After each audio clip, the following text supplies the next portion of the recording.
Morning everyone. కాబోయే టీచర్లందరికీ శుభాకాంక్షలు.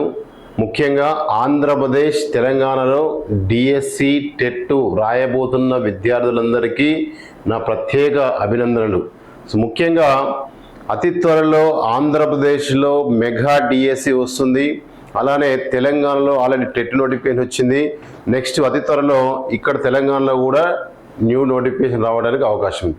So ఒక టెట్ డిఎస్సిని కాకుండా గురుకులు, మోడల్ స్కూల్స్, టీజీటీ, పీజీటీ, అలానే CTET, all competitive exam purpose ముఖ్యంగా స్పెసిఫిక్గా టీచర్ పోస్టులకు సంబంధించినటువంటి కాన్సెప్ట్స్ మీద మనం ప్రీవియస్ క్వశ్చన్ పేపర్స్ని డిస్కస్ చేస్తున్నాము. సో ముఖ్యంగా ఆంధ్రప్రదేశ్ తెలంగాణలో దాదాపు టీచర్ జాబ్లకు ప్రిపేర్ అవుతున్నటువంటి మినిమం 5 to 10 lakhs విద్యార్థులందరికీ కూడా నా ప్రత్యేకమైనటువంటి అభినందనలు. సో ఎందుకనగా ఫస్ట్ ఆఫ్ ఆల్ మనం డిఎస్సికి ప్రిపేర్ అయ్యేటప్పుడు ఫస్ట్ ప్రీవియస్ క్వశ్చన్స్ పేపర్స్ అనేవి చేయడం అనేది చాలా మంచి లక్షణము. దానితో పాటు syllabus copy, TET DSC syllabus copy కంప్లీట్గా దగ్గర పెట్టుకొని సో ఆ ప్యాటర్న్లో కనుక మనం ప్రిపరేషన్ స్టార్ట్ చేసినట్టయితే ఖచ్చితంగా 100% సక్సెస్ కావచ్చు. Okay, right. సో ఇప్పుడు మనము 2018 డిఎస్సిలో వచ్చినటువంటి పేపర్స్, ముఖ్యంగా పేపర్ 1 2018 వచ్చిన పేపర్ 1ని మనం డిస్కస్ చేస్తున్నాము.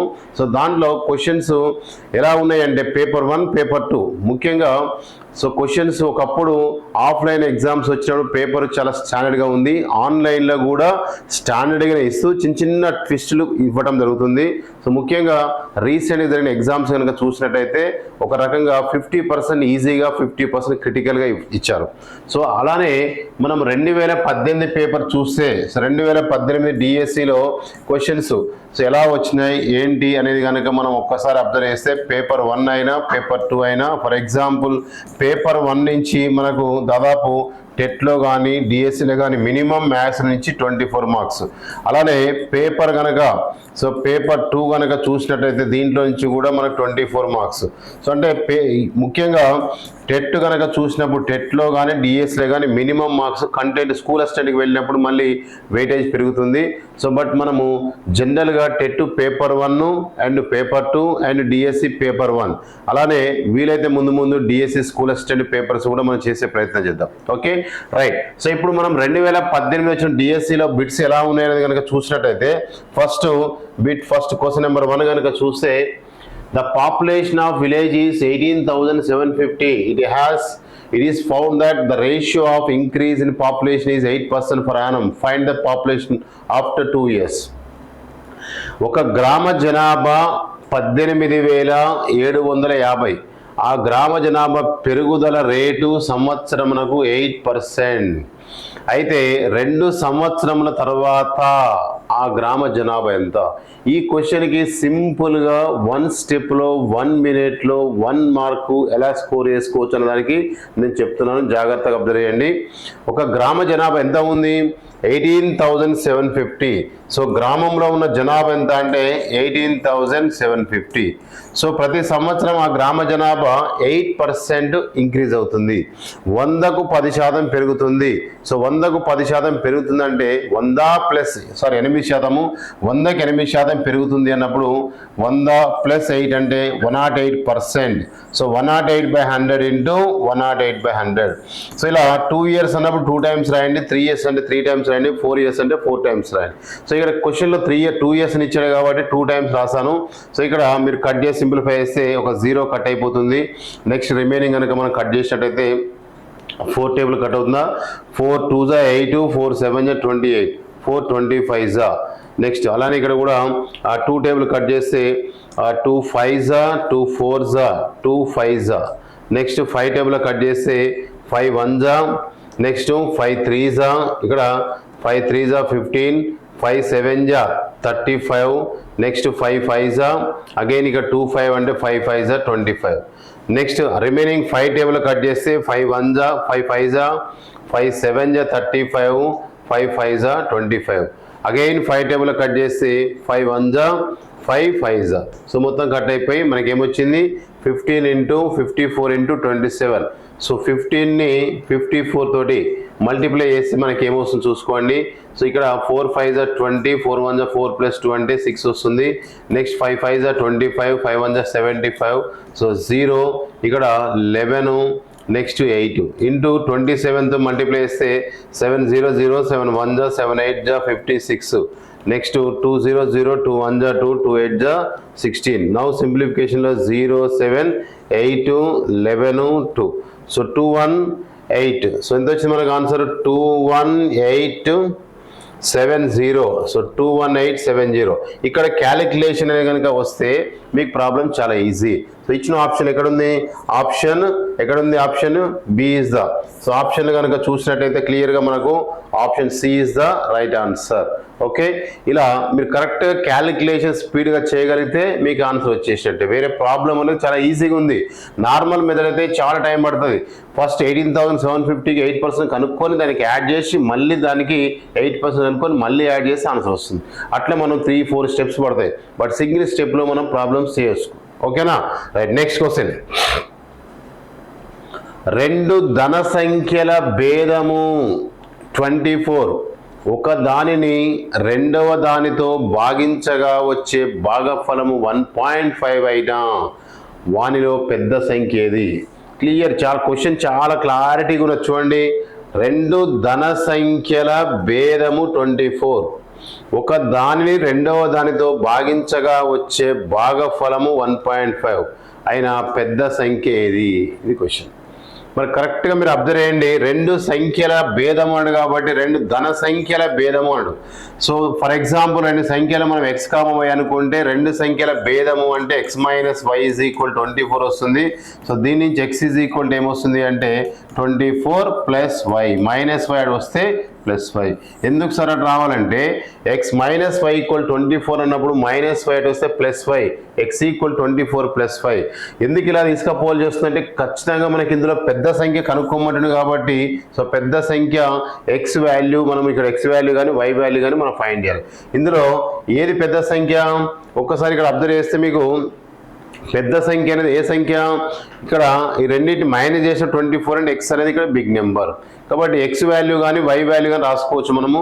నేను ఇక్కడ x వాల్యూ రాస్తున్నాను. ఫర్ ఇప్పుడు దీంట్లో కనుక సబ్స్టిట్యూట్ చేస్తే రెండవ దానితో ఒక సంఖ్యను రెండవ దానితో భాగించగా వచ్చే భాగఫలం 1.5. x/y = 1.5. సో దట్ ఇంప్లాయిస్ మనకి ఏమొస్తుంది? In the place of x substitute 24 + y.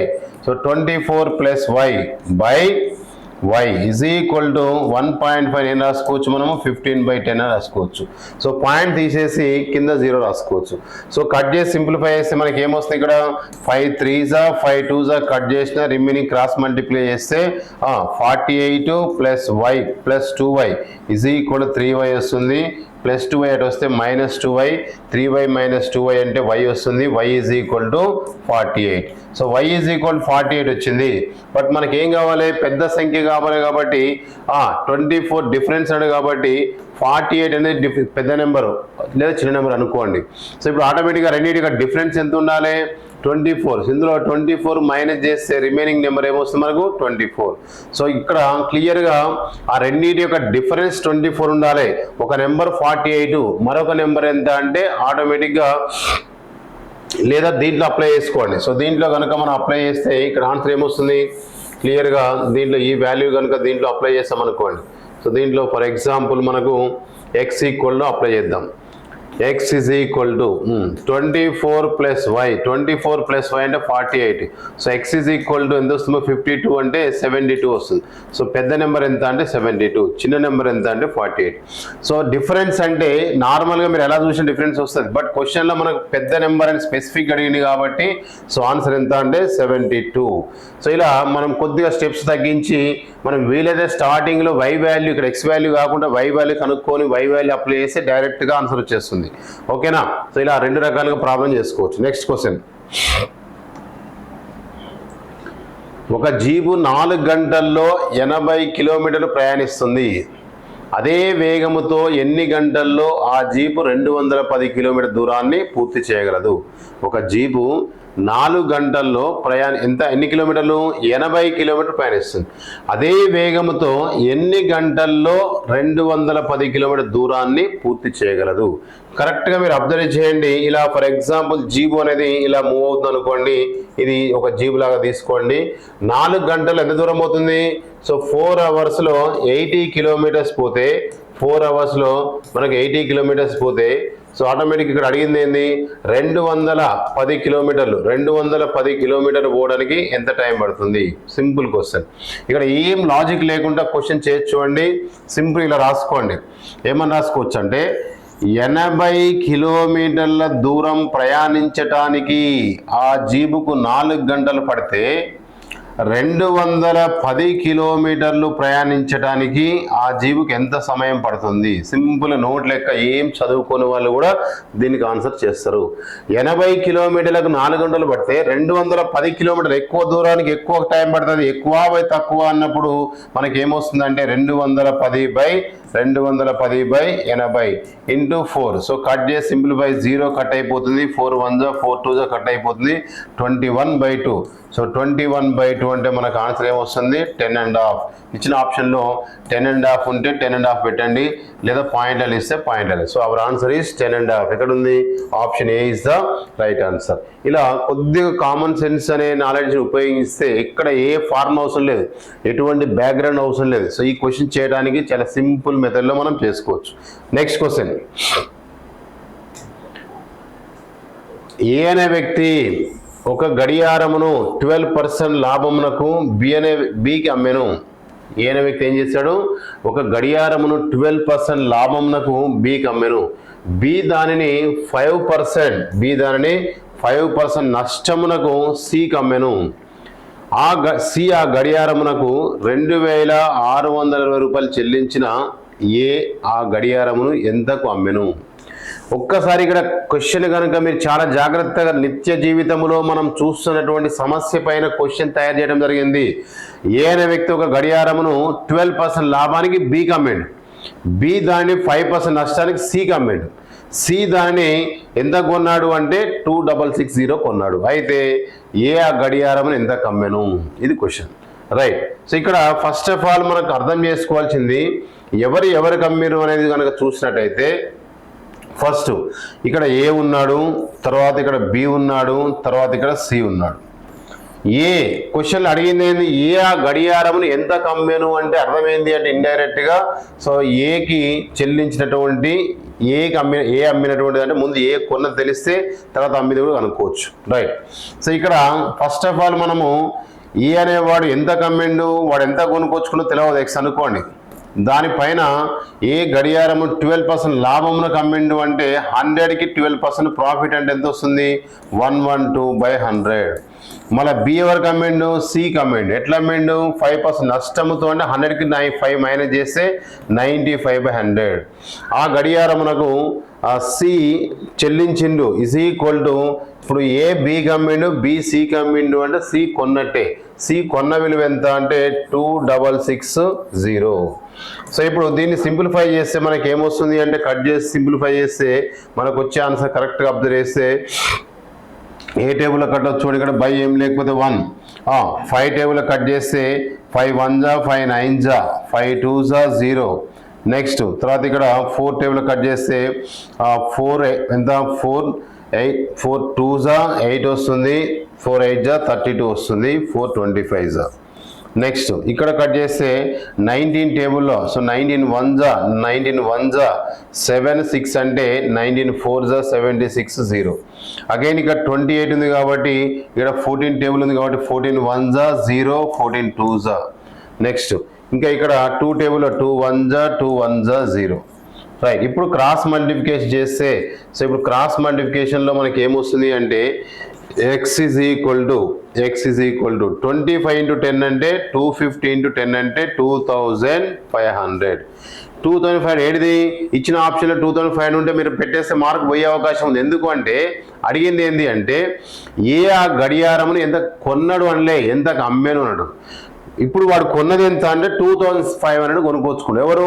ఏ అనే వ్యక్తి 2500 కొని బికి అమ్మిండు. ఎట్లా అమ్మిండు? 10% 12% ప్రాఫిట్తో అమ్మిండు. కాబట్టి దీనిపైన 12% ప్రాఫిట్ చూసుకోవాలి. సో ఎంత?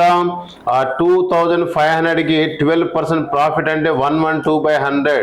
So now simplify 2 zeros cut, remaining multiplies 25 2s 50 వస్తుంది. నెక్స్ట్ 25 2s 50, 25 1s 25, ఎంత? 5 అంటే 30 వస్తుంది. Next 25 1s 25 28. సో ఎంత మనకు ఆన్సర్? 28. ఇక్కడ ఒక్కసారి ఇక్కడ చూడండి, దీంట్లో రైట్. సో ఇక్కడ ఏ కొన్న విలువ వాస్తవానికి అయితే ఏ కొన్నది అంటే చెల్లించిన ఏ ఆ గడియారమును ఎంతకు అమ్మేను అంటుండు. కొన్నది అంటే కరెక్ట్. ఏ ఎంత కొనుక్కొచ్చుకున్నాడు? 2500. దీనిపైన 12% ప్రాఫిట్ అంటే జనరల్గా ఎంత వస్తుంది మనకంటే? 10% అంటే 250 వస్తుంది. 250 యాడ్ చేస్తే మనకి నియర్లీ 250 అంటే 2800.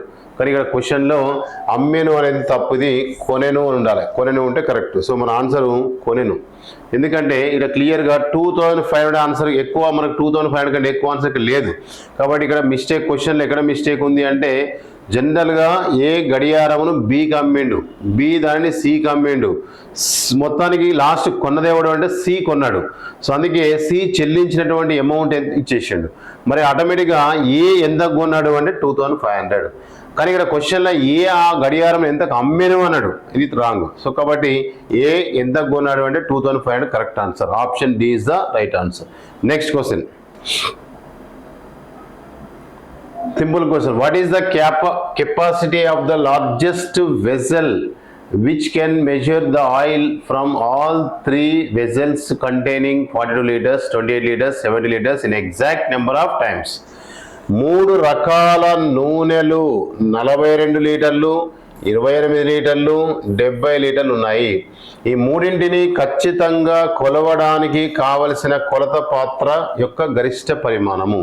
సో క్వశ్చన్లో గరిష్ట పరిమాణము అన్నాడు అంటే మనం అర్థం చేసుకోవాల్సింది గాసాబా. ఏం కనుక్కోవాలి? HCF. గరిష్ట పరిమాణము అంటే HCF. 3 రకాల నూనెలు, సో 42 లీటర్లు, 28 లీటర్లు, 70 లీటర్లు ఉన్నాయి. ఈ మూడింటిని ఖచ్చితంగా కొలిచే లేదా కొలవడానికి కావలసిన కొలత పాత్ర అన్నప్పుడు మనం ఏం తీసుకుంటాము అంటే క్లియర్గా పెద్ద నెంబర్ని చిన్న నెంబర్ తోటి మనం డివిజన్ చేస్తే ఏమొస్తుంది? సో 70ని 28 తోటి డివైడ్ చేస్తున్నా. 28 3s పోతుందా? 28 2s. So 28 2s. So 28 2s వచ్చేసి మనకి ఏమొస్తుంది అంటే క్లియర్గా 28 2s 56 వస్తుంది. రిమైనింగ్ ఎంత వస్తుంది అంటే 14. అగైన్ 28 ఇక్కడ రాసుకుంటే 14 2s 28. సో రిమైనర్ 0 వచ్చింది కాబట్టి HCF ఎంత? 14. ఈ 14ని రిమైనింగ్ నెంబర్ తోటి చేయాలి. సో ఎంత ఉంది? 42ని 14తో చేస్తే మనకి ఏమొస్తుందంటే 14 3s 42. సో రిమైనర్ ఎంత అంటే 0. సో దేర్ ఫోర్ మనకు HCF ఈజ్ ఈక్వల్ ఎంత అంటే 14. So HCF is equal to 14. So ఇచ్చిన ఆప్షన్లో ఎక్కడుంది 14? Option D is the right answer. ఇలా గరిష్ట ఘన పరిమాణం అన్నప్పుడు మన ఆన్సర్ ఎంత అంటే 14. ఓకే. సో నెక్స్ట్ క్వశ్చన్, 97215 అనే సంఖ్య 11 చే నిశ్శేషముగా భాగించబడుచున్న ఎడల స్టార్ స్థానములో అమర్చగలిగిన కనిష్ట సంఖ్య ఎంత? ఒక్కసారి ఇక్కడ అబ్జర్వ్ చేయండి. ఫస్ట్ ఆఫ్ ఆల్ మనకి ఇచ్చిన నెంబరు 97215. ఏమిచ్చిండు? 97215 అను సంఖ్య 11 చే నిశ్శేషముగా భాగించబడుచున్న ఎడల స్టార్ స్థానములో అమర్చగలిగిన కనిష్ట సంఖ్య లేదా కనిష్ట అంకె. మరి ఇక్కడ ఎప్పుడైతే మనము ఈ కాన్సెప్ట్లో కనుక చూసినట్టయితే 11 భాజనీయత సూత్రం ఎలా తీసుకుంటామంటే ఇలా ఒక నెంబర్ని మిస్ చేసి ఇలా తీసుకోవాలి, వీటిని యాడ్ చేయాలి. సో 9 + 2 + 5 + 6 యాడ్ చేసి ఎంత వస్తుంది? 11 16 22. నెక్స్ట్ తర్వాత రిమైనింగ్ నెంబర్స్ని కనుక యాడ్ చేస్తే 7 + 1 + x. సో దట్ ఈక్వల్ ఎంత వస్తుంది? 8 + x. కానీ మన క్వశ్చన్ ఏంది? ఆల్రెడీ 11 చే నిశ్శేషముగా భాగింపబడుచున్నా మరి భాగించబడుచున్న అన్నప్పుడు ఏం చేయాలంటే రెండింటి యొక్క డిఫరెన్స్ 0 కానీ 11 కానీ 11 మల్టిపుల్స్ కానీ తీసుకోవాలి. మరి 0 తీసుకుంటే మనకు వాల్యూ మనకు లెస్ దాన్ వాల్యూస్ వస్తాయి, ఇక్కడ గ్రేటర్ దాన్ వాల్యూస్ వస్తాయి. కాబట్టి మనం ఏం చేయాలంటే 22 is equal to 8 plus X అన్నప్పుడు ఇక్కడ ఈ డిఫరెన్స్ అనే దాన్ని మైనస్ కాదు, ఇక్కడ ఈజ్ ఈక్వల్ కాకుండా డిఫరెన్స్ అంటే ఎలా తీసుకుంటామంటే చూడండి, ఇక్కడ 22 minus of 8 plus X is equal to 11 కానీ 0 కానీ మల్టిపుల్స్ ఆఫ్ 11 అని రాసుకోవాలి. సో 11 మల్టిపుల్స్ 0 ఎందుకు రాయట్లేను, వాస్తవానికి 0 రాస్తే ఆన్సర్ వస్తుంది, కానీ 0 రాస్తే మనకు ఇక్కడ ఉన్న వాల్యూ కంటే గ్రేటర్ వాల్యూ వస్తుంది. కానీ క్వశ్చన్లో మనకు అడిగింది ఏంది కనిష్ట సంఖ్య కాబట్టి సో మనం ఏం చేయాలంటే 11 రాసుకోవాలి. అప్పుడు ఏమొస్తుంది చెప్పండి, ఆ ప్లస్ 11 ఇటు వస్తే 22 minus 8 minus X is equal 11. 22 minus 8 అంటే ఎంత వస్తుంది, ఇక్కడ 2 అంటే 16 వస్తుంది. 16 మైనస్ 11 ఈజ్ ఈక్వల్ ఎక్స్ వస్తుంది. మైనస్ ఎక్స్ అటు వస్తే ప్లస్ ఎక్స్, 11 ఇటు వస్తే మైనస్ 11. సబ్ట్రాక్ట్ చేస్తే మనకు ఎక్స్ ఈక్వల్ ఎంత వచ్చింది, 22లో 8 మైనస్ చేస్తే మనకు వచ్చేది ఎంత 14, ఇక్కడ ఇది 14. సో ఇక్కడ 14 వస్తుంది కాబట్టి 14 మైనస్ 11 అంటే మనకి ఎక్స్ వాల్యూ ఎంత అంటే 3. So our answer is 3. ఇచ్చిన ఆప్షన్లో ఎక్కడ ఉంది, option A is the right answer. ఇలా కొద్దిగా మీరు లాజికల్గా ఆలోచించినప్పుడు ఇక్కడ మనం ఎందుకు మైనస్ చేయాలి అంటే డిఫరెన్స్ అనేది ఏముండాలంటే 11 కానీ 11 మల్టిపుల్స్ కానీ తీసుకోవాలి. సో ఆ ఉద్దేశంతో answer 1 is the right answer. Next question, mister A ఒక సెకనులో 1/2/3 మీటర్ల దూరం నడవగలడు. ఆయన 12 నిమిషాలలో అతను నడిచే దూరం ఎంత? సింపుల్ క్వశ్చన్ చూడండి. ఒక పర్సన్ ఏ అంటాడు, మిస్టర్ ఏ అనే వ్యక్తి ఏం చేశాడంట, 1/2/3 మీటర్స్ దూరం నడవగలడు. ఆయన 12 నిమిషాల్లో అతడు నడిచే దూరం ఎంత? ఫస్ట్ ఆఫ్ ఆల్ మరి ఇక్కడ ఒక్కసారి అబ్జర్వ్ చేస్తే ఒక సెకండ్లో ఎంత దూరం నడుస్తున్నాడు, 1/2/3 సింప్లిఫై చేస్తే 3 1 3 + 2 5/3 మీటర్స్. మరి 12 నిమిషాలు అంటే ఏం చేయాలి, 12 నిమిషాలని సెకండ్లోకి మారిస్తే ఎంత వస్తుంది, 12 72 720 సెకండ్లు. సో 720 సెకండ్లకి ఎంత దూరం ప్రయాణిస్తాడు? ఒక సెకండ్లో ఇంత దూరం పోతే 720 సెకండ్స్కి ఎంత దూరం పోతాడంటే ఎక్కువ దూరం. ఎక్కువ బై తక్కువ అంటే ఏం రాసుకోవచ్చు, 720/1 × 5/3. నౌ సింప్లిఫికేషన్ చేస్తే 3 1 3 2 6 3 4 12 0 0 రిమైనింగ్ మల్టిప్లై చేస్తే 0 4 5 20 అండ్ 10 12. So 1200 metres. సో ఎంత దూరం ప్రయాణిస్తాడు అంటే 1200 మీటర్స్. సో ఇచ్చిన ఆప్షన్ ఎక్కడ ఉంది, option D is the right answer. ఇలా మనము సింపుల్గా 1 మినిట్ లోపు చేసే ప్రయత్నం చేయాలి. నెక్స్ట్ క్వశ్చన్, 10 మీటర్ల పొడవు 8 మీటర్ల వెడల్పు గల స్థలములో 5 మొక్కల పాదులు తీయబడినాయి. మొక్కల పాదులన్నీ 2 మీటర్ల భుజము గల చతురస్రాలైన మిగిలిన ప్రదేశం యొక్క వైశాల్యమును కనుగొనము. 10 మీటర్ల పొడవు 8 మీటర్ల వెడల్పు గల స్థలములో 5 మొక్కల పాదులు. మామూలుగా ఒక స్థలం ఉంది, ఇలా ఒక స్థలం ఎలా ఉంది, సో కొంత షేప్లో దీర్ఘచతురస్రాకారం ఉంది. ఎందుకు, పొడవు వెడల్పు. సో పొడవు 10 మీటర్లు, వెడల్పు 8 మీటర్లు గల స్థలములో 5 మొక్కల పాదులు తీయబడినాయి. మొక్కల పాదులన్నీ 2 మీటర్లు అంటే ఫర్ ఎగ్జాంపుల్ ఇలా ఇందులో ఈ ప్లేస్ అనుకోండి, ఇక్కడ వాడు ఇలా 5 పాదులు తీసిండు. దీంట్లో ఎన్ని పాదులు తీసిండు, 5 పాదులు తీసిండు. సో ఇలా 5 పాదులు తీసినప్పుడు ఈ 5 పాదులలో ఏమంటున్నాడంటే ఒక్కొక్క పాదు యొక్క భుజం పొడవు ఎంత, 2 మీటర్స్. అయితే ఇప్పుడు మొత్తం వైశాల్యంలో నుంచి 5 పాదుల యొక్క వైశాల్యం సబ్ట్రాక్ట్ చేస్తే మిగిలిన ప్రాంతం యొక్క వైశాల్యము. అంటే ఏం చేయాలి, మనము ఫస్ట్ మొత్తం వైశాల్యం కనుక్కోవాలి. ఏ షేప్లో ఉంది, దీర్ఘచతురస్ర వైశాల్య సూత్రం ఏంది, పొడవు ఇంటూ వెడల్పు అంటే 8 × 10. సో దట్ ఈక్వల్ ఎంత వచ్చింది, 80. నెక్స్ట్ 5 పాదులు అంటే ఒక పాదు కనుక్కో. ఒక పాదు వైశాల్యం ఎలా ఉంది, పాదు అనేది చతురస్రం ఆకారంలో ఉంది. భుజము స్క్వేర్, 2 × 2 అంటే 4 వస్తుంది. మరి ఇక్కడ ఎన్ని పాదులు ఉన్నాయి, 5. 4 5 20. సో అప్పుడు ఈ రెండింటిని సబ్ట్రాక్ట్ చేస్తే మనం 80లో 20 మైనస్ చేస్తే ఎంత, 60. సో 60 చదరపు మీటర్స్. ఎందుకు, క్వశ్చన్లో మనకు మీటర్స్ ఇచ్చింది కాబట్టి అవర్ ఆన్సర్ ఈస్ 60 చదరపు మీటర్స్. ఎక్కడ ఉంది, option 3 is the right answer. అంటే ఫస్ట్ మనము మొత్తం ప్రాంతం యొక్క వైశాల్యం కనుక్కొని తర్వాత ఒక్కొక్క పాదు యొక్క వైశాల్యం కనుక్కొని ఆ మొత్తం వైశాల్యం నుంచి పాదుల వైశాల్యం మైనస్ చేసి వచ్చేదే మిగిలిన ప్రాంతం యొక్క వైశాల్యము. ఓకేనా? Next question.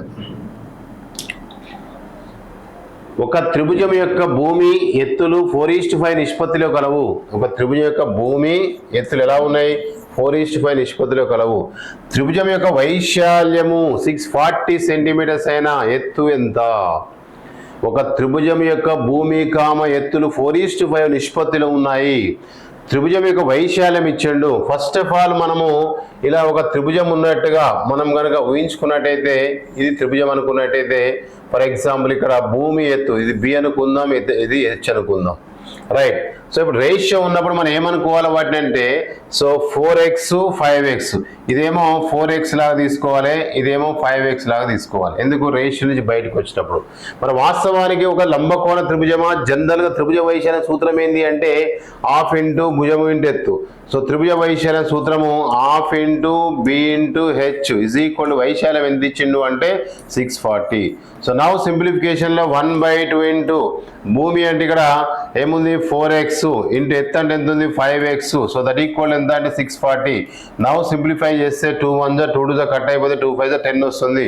So 10x² equal మనకు 640 వస్తుంది. బోత్ సైడ్ 0 కట్ అయిపోతే x² ఈక్వల్ 64 అంటే అప్పుడు x ఈజ్ ఈక్వల్ ఎంత అంటే 8. సో x ఈక్వల్ 8 వచ్చింది. కానీ మనకేం కావాలి ఇక్కడ క్వశ్చన్లో? ఎత్తు కనుక్కోమంటుండు. ఇక్కడ ఎత్తును ఏమనుకున్నాం మనం? 5x. ఎత్తు ఈజ్ ఈక్వల్ ఎంత అంటే 5x. సో 5x అంటే 5 ఇంటూ x అంటే ఎంత? 5 8 40. So our answer is 40. ఇచ్చిన ఆప్షన్లో ఎక్కడుంది 40 అనేది? సో ఇచ్చిన ఆప్షన్లో 40, option A is the right answer. ఇలా ఒక త్రిభుజం యొక్క భూమి ఇచ్చాడు, ఎత్తు ఇచ్చాడు, ఇండైరెక్ట్గా వైశాల్యం ఇచ్చాడు. వైశాల్యం డైరెక్ట్గానే ఇచ్చాడు, భూమి ఎత్తులు మాత్రం ఇండైరెక్ట్గా ఇచ్చాడు. సో దాన్ని బేస్